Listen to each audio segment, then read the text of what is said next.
আর তমুক চ্যানেল দেখে আপনি দ্বীনে তাওহীদ ছাড়বেন না। পৃথিবীতে যত চ্যানেল আছে বা যত স্টেশন আছে ওদের, হয়তো কাফিরদের আর নয় বেদাতীদের, ওদের সংখ্যাই বেশি, আহলুস সুন্নাত ওয়াল জামায়াতের চ্যানেল কম। হকপন্থীদের তৎপরতা কম, ওদের তৎপরতা বেশি। আর এটা কেন হবে না? স্বয়ং নবী করিম সাল্লাল্লাহু আলাইহি ওয়াসাল্লাম বলেছেন, ইহুদিরা ৭১ দলে বিভক্ত ছিল, নাসারারা ৭২ দলে বিভক্ত হয়েছে, আর আমার উম্মত ৭৩ দলে বিভক্ত হবে। সবাই জাহান্নামে যাবে, তবে এক দল, ৭৩ দলের মধ্যে ৭২ দল জাহান্নামী আর এক দল জান্নাতি। তাহলে এবারে স্পষ্ট হচ্ছে জাহান্নামীদের সংখ্যা বেশি না জান্নাতীদের সংখ্যা বেশি? জাহান্নামীদের সংখ্যা বেশি। এখানেই তো শেষ।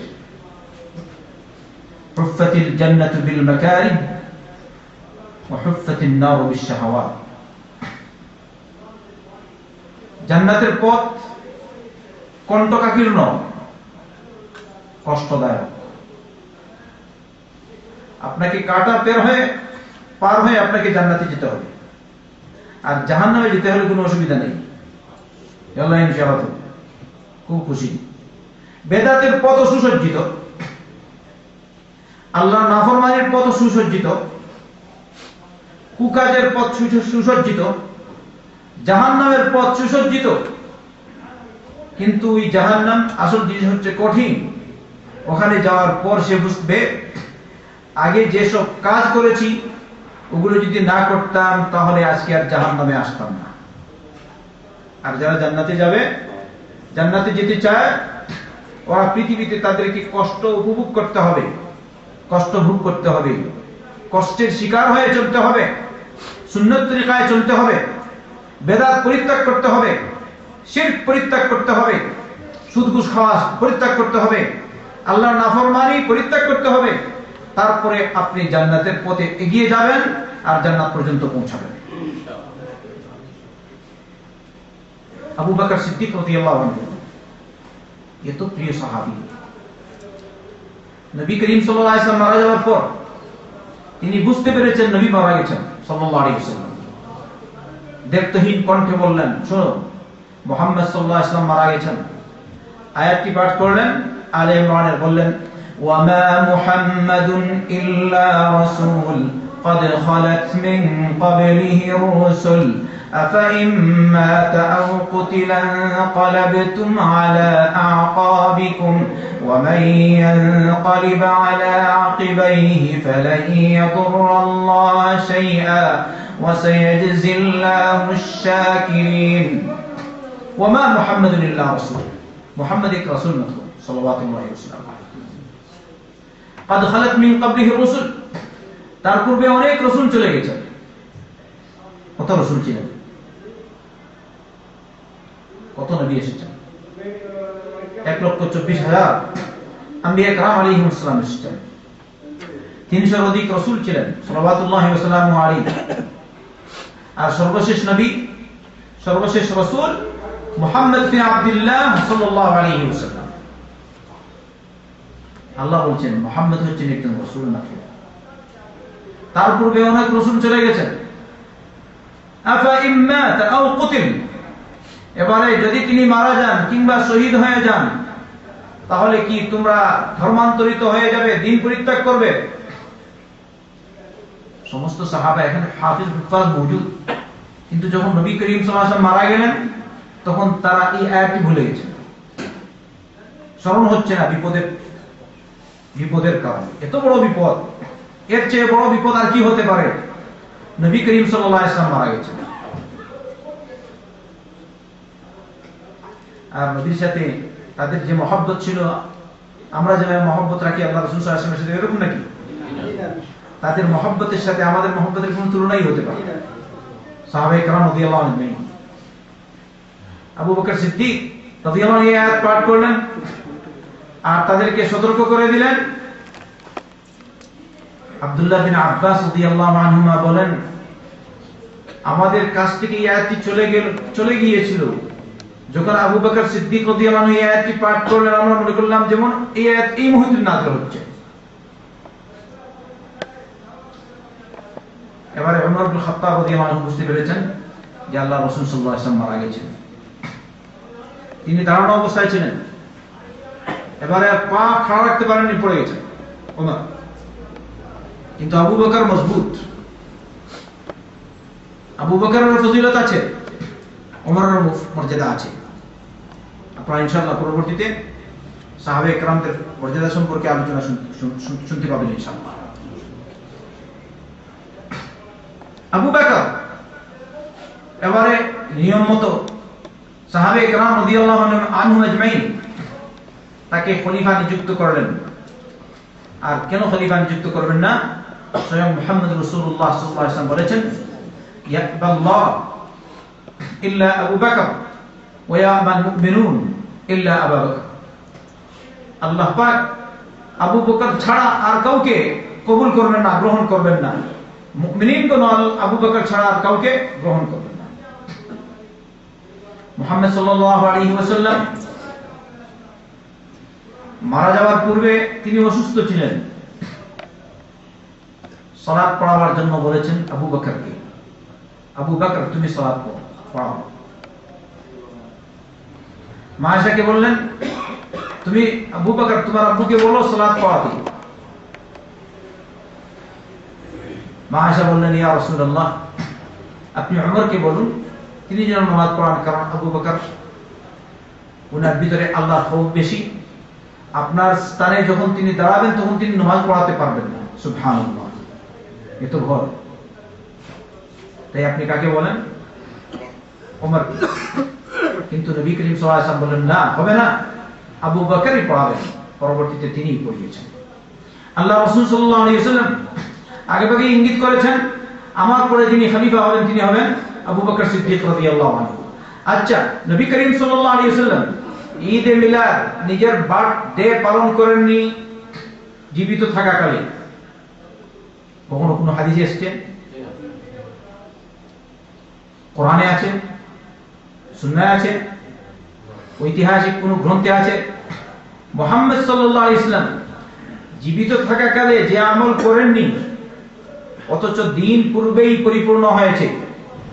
আল্লাহ বলেছেন, যখন নবী করিম সাল্লাল্লাহু আলাইহি ওয়াসাল্লাম হজ পালনে গেছেন, হজ আদায় করছেন, আরাফার মাঠে তিনি অবস্থান করছেন, এই মুহূর্তে আয়াতটি নাযিল হয়েছিল, আল-ইয়াওমা আকমালতু লাকুম দীনাকুম ওয়া আতমামতু আলাইকুম নি'মাতি ওয়া রাদিতু লাকুমুল ইসলাম দীনা।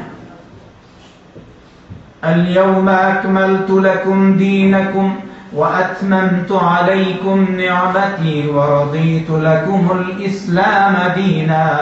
فمن اضطر في مخمصة غير متجانف لإثم فإن الله غفور رحيم। আজকে আমি তোমাদের জন্য তোমাদের দিনকে পরিপূর্ণ করে দিয়েছি। ওই আরাফার মাঠে দিন পরিপূর্ণ হয়েছে। তাই আপনি যখন আরাফায় যাবেন, হজ আদায় করেন, তখন আপনাকে স্মরণ করা উচিত এমন জায়গায় আসছেন যে জায়গায় রব্বুল আলামিন তার দিন মুকাম্মল পরিপূর্ণ করেছে বলে ঘোষণা দিয়েছে। অনেক হাজি হজ করতে যায় আনুষ্ঠানিকতা পালন করার জন্য, কেউ হুজুর মঞ্জর দৃশ্য দেখতে যায়। মানুষ বেশি ব্যস্ত। তোমাকে বোঝা উচিত কোথায় আসছে। দিন রব্বুল আলামিন 10ম হিজরিতে দিন মুকাম্মল পরিপূর্ণ করেছেন বলে ঘোষণা দিয়েছেন। তাই দিন হচ্ছে পরিপূর্ণ। দিনে অসম্পূর্ণতা বলতে কিছুই নাই। দিন কামিল। মুহাম্মদ সাল্লাল্লাহু আলাইহি ওয়াসাল্লাম নিজের দিবস, জন্মদিবস পালন করলেন না, আর মৃত্যু দিবস তো তিনি পালন করবেন না, যেহেতু এখনো মারা যাননি। বর্তমানে আমাদের সবই হচ্ছে, জন্মদিবস হচ্ছে, মৃত্যু দিবস হচ্ছে।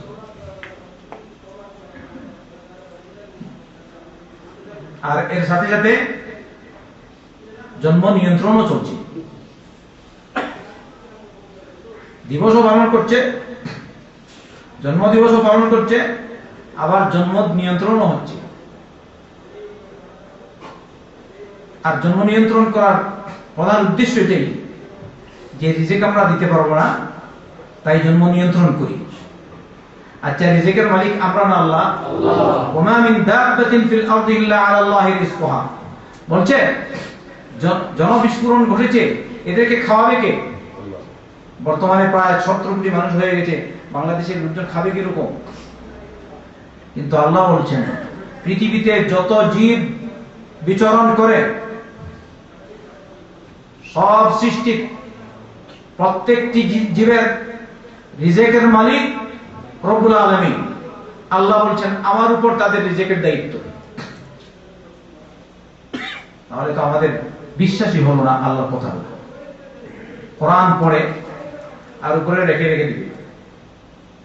আর বাংলাদেশে তো কোরআন পড়েনি, বেশিরভাগ লোক পড়েনি।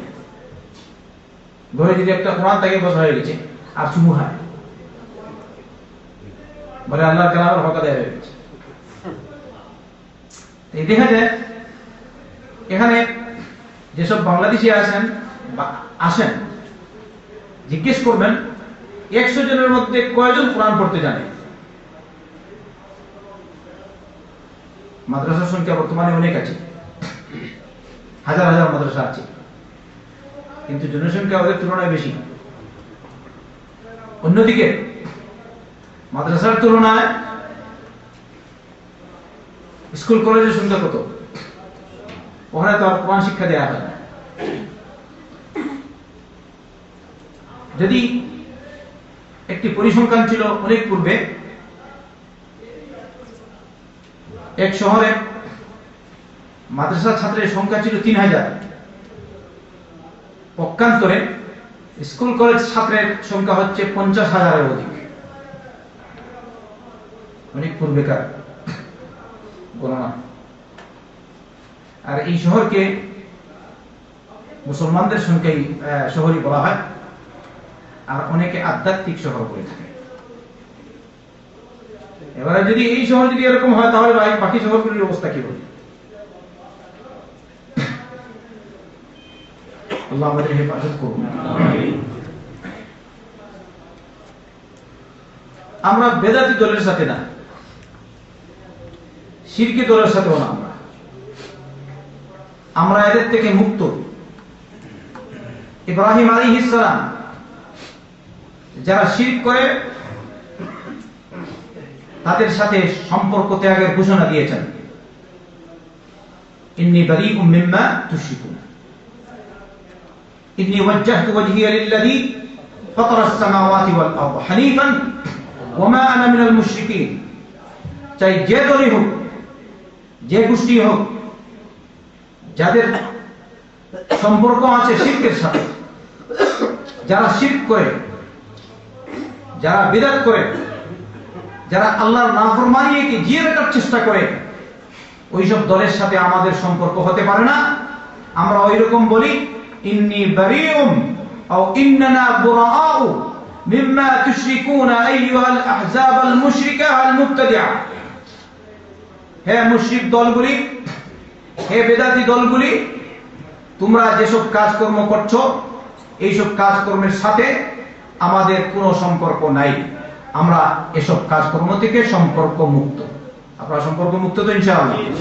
বেদাত করবেন, শিরক করবেন, খবরে গেলেই শুরু হয়ে যাবে মানুষ। আল্লাহকে ভয় করে বেদাত পরিত্যাগ করুন, আল্লাহকে ভয় করে শিরক পরিত্যাগ করুন। আমার দিকে তাকিয়ে নয়, আল্লাহকে তাকিয়ে, আল্লাহর দিকে তাকিয়ে। আল্লাহকে ভয় করে আমাদেরকে একদিন কবরে যেতে হবে। আমি যখন কবরে যাব, তখন কোনো পার্টি আমার সাথে যাবে না। আপনি বলবেন না আমার পার্টি বড়, দেখিয়ে দিব কি না, তোমরা কি করবে, তোমার কোন পার্টি? আব্দুল্লাহ বিন মাসউদ রাদিয়াল্লাহু আনহু বলেছেন, তুমি একা আছো, হকের উপর আছো, তুমি হচ্ছ আহলুস সুন্নাত ওয়াল জামাআহ। একজন হকের উপর, কি তুমি? আহলুস সুন্নাত ওয়াল জামাআহ। 10,000 না হকের উপর, নাম মুসলমান, নাম নবীর সুন্নতের প্রেমিক, নাম নবীর প্রেমের প্রেমিক, আশিক নবী, উশাকুন নবী, কিন্তু বাস্তবে নবী করিম সাল্লাল্লাহু আলাইহি ওয়াসাল্লামের সুন্নতের উপর চলছো না। এই অবস্থায় তুমি